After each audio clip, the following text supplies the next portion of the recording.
உலகெங்கும் உள்ள ஆன்மீக ஜோதிட அன்பர்களுக்கு மோசஸின் இனிய வணக்கங்கள். ஸோ இன்னைக்கு நம்ம பார்க்க போது பார்த்திங்கன்னா மாசி மாத பலன்கள் தான் பார்க்க போகிறோம். ஏன்னா இந்த மாசி மாதம்னாவே பார்த்திங்கன்னா ஆன்மீகத்துக்கு மிகுந்த உகந்த மாதம் சொல்லுவாங்க. ஏன்னா கடந்த தை மாதம் பார்த்திங்கன்னா கர்மங்களை நிவர்த்தி செய்யக்கூடிய ஒரு மாதமாக இருந்துக்கும்.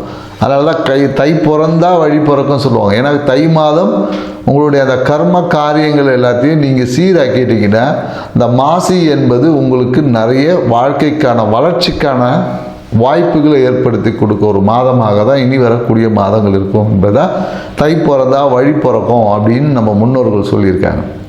ஸோ இந்த மாசி மாதத்தில் தான் பார்த்திங்கன்னா நிறைய ஆன்மீக யாத்திரை செய்வது, இல்லை புதிய அந்த மந்திர உபாசனைகள்லாம் பெறுவாங்க இல்லையா, குரு மூலிமா மந்திர உபாசனை பெறுவது, மேலும் புதிய கலைகளை கற்பது. அன்றைக்கெல்லாம் பார்த்திங்கன்னா மாசி மாதத்தில் தான் ஏதோ ஒரு கலையை கற்றுக்கணும் அப்படின்னு வச்சுங்க. கலை மியூசிக்காக இருந்தாலும் சரி, அனைத்து கலை ஆயக்கலை 64 கலைகளையும் கற்கிறதுக்கு புதிதாக கற்றுக்கொள்வதுக்கு உகந்த மாதம் பார்த்திங்கன்னா இந்த மாசி மாதம் தான். இந்த மாசி மாதத்தில் தான் பார்த்திங்கன்னா இந்த தீர்த்த நீராடல் அப்படின்னு சொல்லுவாங்க, புனித நீராடல் அப்படின்னு சொல்லுவாங்க. அந்த புண்ணிய தீர்த்த அப்படின்னு சொல்லுவாங்களே, நிறைய கோயில்களில் போகிறீங்கன்னா ஏன்னா மாசி மாதம் மகம் நட்சத்திரம் வரும்போது பார்த்திங்கன்னா நிறைய அந்த தீர்த்தவாரி அப்படின்னு சொல்லக்கூடிய நிறைய சிவாலயங்களில் போயிட்டிங்கன்னா அந்த புனித நீராடுதல் இல்லை அந்த தீர்த்தவாரின்னு சொல்லக்கூடிய நிகழ்வுகள் எல்லாமே இந்த மாசி மாதத்தில் நடக்கும். ஸோ இந்த மாசி மாதம் ஆன்மீகத்திற்கும் நம்மளுடைய வாழ்க்கையை அடுத்த பரிணாமத்துக்கு கொண்டு செல்வதற்கு உகந்த நற்பணிகளை செய்து நம்மளை மேன்மைப்படுத்திக்கக்கூடிய ஒரு சிறப்பான மாதமாக தான் இருக்குது. ஸோ இந்த மாசி மாதத்தில் 12 ராசிக்காரர்களுக்கு இந்த கிரக நகர்வுக்கு ஏற்ற மாதிரி என்னென்ன நற்பலன்கள்லாம் கிடைக்கும், எந்த விஷயத்தில் கொஞ்சம் விழிப்பாக இருக்கணும், எந்த இடத்த சரி பண்ணால் நம்ம வாழ்க்கை இன்னும் அழகாகும் அப்படின்றத நம்ம டீட்டெயிலாக பார்க்க போகிறோம். வாங்க வீடியோக்குள்ளே போகலாம். கன்னி ராசி அன்பர்களுக்கு இந்த மாசி மாத பலன் எப்படி இருக்குன்னு தான் பாருங்கள். ஏன்னா இந்த எப்போதும் பார்த்திங்கன்னா கன்னி ராசிக்கு தொழிலில் மிகப்பெரிய ஒரு உச்சத்தை அடையணும், தொழிலில் மிகப்பெரிய ஒரு லாபத்தை அடையணும் அப்படி என்பதில் அதிக முனைப்பு காட்டக்கூடிய ராசியை பார்த்திங்கன்னா இந்த கன்னி ராசிகள். ஏன்னா இதுவே சிபிஐ ராசின்னு தான் சொல்ல முடியும். எல்லாத்தையும் பகுத்து ஆராய்ந்து இது சரியாக கெட்டதா, இது தப்பா ரைட்டா அப்படி இப்படி ரொம்ப யோசித்து செய்து வெற்றி அடைவாங்க. சில பேர் கடைசி வரையும் யோசிச்சுட்டே இருப்பாங்க, அவங்க தான் தோல்வியை சந்திக்கக்கூடியவர்கள். அதனால் கன்னி ராசிகர்கள் அளவாக யோசிச்சிங்கன்னா உங்களுக்கு அதிர்ஷ்டமான லைஃப் இருக்கும். அதிகமாக யோசிச்சிங்கன்னா அதுவே உங்களுக்கு பிரச்சனை ஆகிடும். இந்த ஒரு விஷயத்தை மட்டும் நீங்கள் புரிஞ்சுக்கிங்க. ஸோ இந்த மாசி மாதம் பார்த்திங்கன்னா நீங்கள் எடுத்த எல்லா விஷயங்களிலும் ஒரு சிறிய தடை தாமதங்கள் வரலாம். எல்லாத்துக்கும் அடுத்தவர்களோட உதவியை எதிர்பார்க்கக்கூடிய ஒரு காலகட்டமாக இருக்கும். ஏன்னா இந்த காலகட்டத்தில் நீங்கள் எந்த விஷயம் எடுத்தாலும் சரி, நீங்கள் எடுக்கக்கூடிய முயற்சிகள் எந்த விஷயத்தினாலையும் அடுத்தவர்களோட சப்போர்ட்டை எதிர்பார்க்கக்கூடிய ஒரு காலகட்டமாக இருக்கும். எப்படின்னு பார்த்தீங்கன்னா ஒன்று உங்களை அண்ணனோட எதிர்பார்ப்பை நீங்கள் எதிர்பார்க்கலாம். இல்லைன்னு வச்சுக்கிங்களேன் தந்தையோட விஷயங்கள் கொஞ்சம் எதிர்பார்ப்புகள் இருக்கும். தந்தைக்கிட்டேருந்து ஏதாவது ஒரு அனுகூலமான விஷயம் கிடைக்குமா அப்படின்னு எதிர்பார்ப்பீங்க. ஸோ இந்த விஷயங்கள் எல்லாமே அடுத்தவர்களும் துணையை கொண்டு தான் சக்ஸஸ் அடையக்கூடிய ஒரு மாதமாக இருக்கிறது அப்படின்னு தான் சொல்லுவோம். ஏன்னா இந்த காலம் நிறைய பேர் என்னக்கா வாகனம் மாற்றம் பண்ணலாம், புதிய வாகனத்தை வாங்கக்கூடிய ஒரு வாய்ப்புகள் ஏற்பட்டிருக்கும். அதுக்கு பார்த்தீங்கன்னா ஒரு கடன் அப்ளை பண்ணியிருப்பேன், அந்த கடன் பார்த்திங்கன்னா கொஞ்சம் டிலே ஆகி கிடக்கும். ஏன்னா இந்த டாக்குமெண்ட் சரியில்லை, டேக்ஸில் கொஞ்சம் கம்மியாக இருக்குது அப்படின்னு சொல்லிட்டு நீங்கள் எதிர்பார்த்த அமௌண்ட்டுகளில் கொஞ்சம் குறைவாக தான் சேங்ஷன் ஆகக்கூடிய வாய்ப்பு இருக்குது. நிறைய பேர் இந்த காலத்தில் வாகனம் அந்த விஷயத்துக்கு கூட புதிய வாகனத்தை வாங்குவாங்க. மேலும் என்னென்னாக்கா வீடு கட்டக்கூடிய எடுத்த முயற்சிகள் ஏதாவது எடுக்கலாமா, கடன் வாங்கி வீடு கட்டலாமா அப்படின்ற ஒரு எண்ணம் இந்த காலகட்டத்தில் புதுசாக உதயமாகும் அப்படின்னு சொல்லலாம்.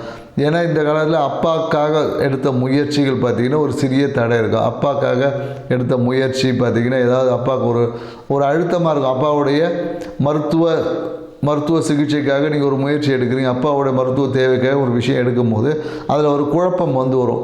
இந்த ஹாஸ்பிட்டலுக்கு போகலாமா, இல்லை அலோபதி போகலாமா, இல்லை சித்தா போகலாமா அப்படின்ற ஒரு கன்ஃபியூஷன் இருக்கும். ஏன்னா 2 சைட்லையுமே உங்களுக்கு தெரிந்த நபர்கள் இருப்பாங்களே, எந்த முடிவு எடுப்பது என்பது ஒரு குழப்பங்கள் ஏற்படும். ஸோ அதனால் என்னென்னாக்கா அந்த எதிர்பார்த்த ஒத்துழைப்பு என்பது கிடைக்காது. சில நேரத்தில் அப்பாவே பார்த்தீங்கன்னா தடை பண்ணுவார். நான் இப்போ எல்லாம் தேய்ச்சி முடிவு பண்ணும்போது இல்லை நான் ஹாஸ்பிட்டல்லாம் வரமாட்டேன், நான் இங்கே தான் போவேன்னு சொல்லி அவர் ஒரு புதுசாக ஒன்று சொல்லுவார். அப்போ என்னென்னாக்கா அதனால் ஒரு சிறிய ஒரு மன அழுத்தங்கள் இந்த காலகட்டத்தில் கன்னிராசிக்காரர்களுக்கு ஏற்படுமானா கண்டிப்பாக ஏற்படும். மேலும் என்னென்னாக்கா பொருளாதாரம் சார்ந்த விஷயம் ஒரு கடன் மூலியமாக தேவைகள் என்பது நிறைவேறும். அப்படி கடன்லாம் இல்லைங்க, என்கிட்ட எக்ஸஸாகவே காசு இருக்குன்னு ஏதாவது தேவையில்லாம நோய் வந்துடும். அதனால் என்னென்னாக்கா இந்த மாசி மாதம் சும்மா அவங்க தெரிஞ்சவங்ககிட்ட ஒரு 1000 ரூபா கடன் வாங்கிங்க, அதுவே உங்களுக்கு ஒரு பரிகாரமாக அமையுமானா கண்டிப்பாக அமையும். ஏன்னா 7 இருக்கக்கூடிய சனி பகவான் உங்களை பார்க்குற நீங்கள் எல்லாத்தையும் வேகமாக செய்யணும்னு எதிர்பார்த்தாலும் சூழ்நிலைகள் எல்லாமே ரொம்ப ஸ்லோவாக தான் நடக்கும். நீங்கள் போய் நிற்பீங்க, அன்றைக்கி நீங்கள் ஒரு விஷயத்துக்காக ஒரு முயற்சி எடுத்து போய் அங்கே போய் 10 மணிக்கு நிற்கிறீங்கன்னா அன்றைக்கின்னு பார்த்தா அவர் லீவ் போட்டிருப்போம். இல்லை சார் அவர் லீவ் போட்டார், நீங்கள் நாளைக்கு வாங்க அப்படின்னு சொல்லுவாங்க. ஸோ இந்த மாதிரி ஏதாவது ஒரு சூழ்நிலைகளால் சிறிய தடை தாமதங்கள் வரலாம். அதே போல் என்னங்க நண்பர்களோடு சேர்ந்து புதிய தொழில் வாய்ப்புகள் செய்வது, மனைவி பேரில் ஒரு தொழில் தொடங்கலாம்ன்ற ஒரு எண்ணம் எல்லாமே நிறைய கன்னிராசிக்காரர்கள் இந்த காலத்தில் இருக்கும். மனைவி பேரில் புதிய தொழில் தொடங்கக்கூடிய வாய்ப்பு இருக்கும், இல்லை மனைவி பேரில் ஒரு அசட் வாங்கக்கூடிய வாய்ப்பு இருக்கும். அதனாலே ஒரு அழுத்தம் வரும். ஏன்னா இப்போ இந்த காலத்தில் என்னென்னாக்கா கன்னிராசிக்காரர்கள் அவங்க பேரில் இடம் வாங்கினா ஒரு பிரச்சனை இடம். அதனால் என்னென்னாக்கா பினாமி ஆக்ட் மாதிரி ஒரு மனைவி பேரில் சொத்து சேர்க்கக்கூடிய ஒரு வாய்ப்புகள் இந்த காலத்தில் சில பேர் நண்பர்கள் பேரில் ஒரு சொத்துக்களை அமைச்சு கொடுப்பாங்க. ஸோ அந்த மாதிரி அதனால் அந்த யார் பேரில் வாங்குறதுன்ற குழப்பம் கூட கன்னிராசிகள் இதெல்லாம் சேர்ந்ததாக ஒரு மன அழுத்தம் என்பது கன்னிராசிக்காரர்களுக்கு இந்த காலங்களில் மன அழுத்தம் பார்த்திங்கன்னா திடீர்னு ஒரு முயற்சி எடுப்பேன், அதனால் பார்த்திங்கன்னா ஒரு பிரச்சனை இருக்கும். எங்கேயோ ஒரு இடத்துல ஒரு ஜாமீன் கையெழுத்து போட்டு ஒருத்தருக்கு ஒருத்தருக்கு கொடுங்க கேரண்டி கையெழுத்து போட்டிருப்பாங்க. இந்த காலகட்டத்தில் பார்த்திங்கன்னா அவர் கட்டலைன்னு சொல்லிட்டு சில நெருக்கடிகள் வரும்.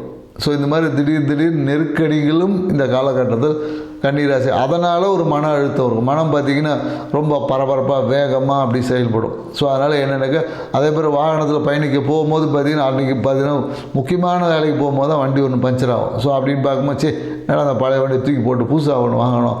இந்த மாதிரியான முக்கியமான நிகழ்வுகளால் வாகனத்தால் இல்லை சொத்தால் இந்த மாதிரி ஏதாவது ஒரு பிரச்சனைகளால் கொஞ்சம் மன அழுத்தம் கன்னிராசிக்காரர்களுக்கு இந்த மாதம் ஏற்படுறதுக்கு.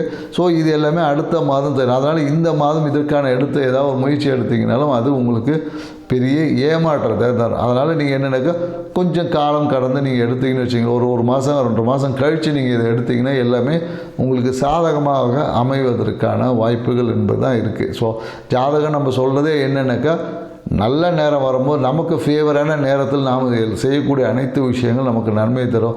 நமக்கே வீக்காக இருக்கும் போது அந்த டைமில் இப்போ ஒருத்தன் ஜுரம் அடித்து படுத்து கிடக்கிற அந்த டைமில் போய் நான் ஜிம்மு போய் எக்ஸசைஸ் பண்ணணும்னா முடியாது இல்லையா. ஸோ நம்ம ஹெல்த்தியாக இருக்கும் போது ஜிம்மை பண்ணி நம்ம உடம்பை ஏற்றுவது என்பது வேறு.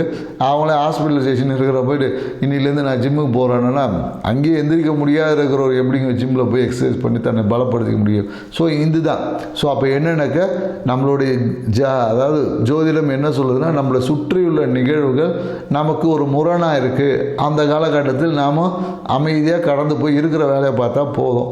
இல்லை நமக்கு சுற்றி இருக்கிற சூழல்கள் நமக்கு சாதகமாக இருக்குது, அந்த டைமில் நீங்கள் எந்த முயற்சி எடுத்தாலும் விரைவாக பதில் கிடைக்கும், சக்ஸஸும் ஆகிறதுக்கு வழிவகைகள் பிறக்கும். ஸோ இதுதான் நம்மளுடைய ஜோதிடத்தை பாருங்கள். ஜோதிடத்தோட முக்கியத்துவம் இதுதான் என்பதை நீங்கள் உணர்ந்து உங்கள் ஜோதிடத்தை செஞ்சீங்கன்னு வச்சிங்களேன், கண்டிப்பாக இந்த மாசி மாதம் உங்கள் வாழ்க்கையில் பல அற்புதங்களை நிகழ்த்துவதற்கான தயாரிப்புக்கான ஒரு மாதமாக இருக்கும்ன்றதுல எந்த மாற்றம் இல்லை. செஞ்சு பாருங்கள். நன்றி, வணக்கம்.